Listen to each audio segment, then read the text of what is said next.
Hi lovelies, welcome back to my channel. So this video is just how I take care of my hair when I don't have long braids like to carry for 1 month. Like when I do wear wig, this is how I take care of my hair by myself.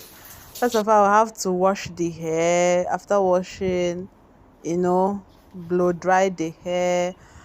After blow drying, I'll just apply heat protectant and everything, and then use a hot brush. If you know, you see it here. This one is drier. You see the hot brush, and I'll brush and then make the hair by myself. That's all back. I don't do this thing often, but most times when I don't have braids on, I do it to wear my wig and to carry it like that. So that's what this video is all about.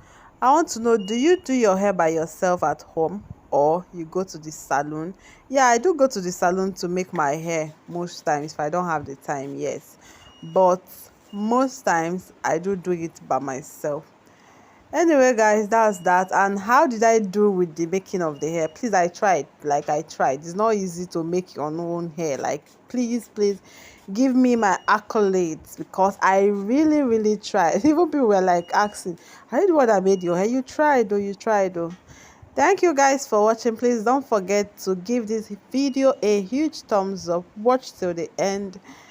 Thank you guys for all the support, and I'll see you guys in my next video. Bye. Love you.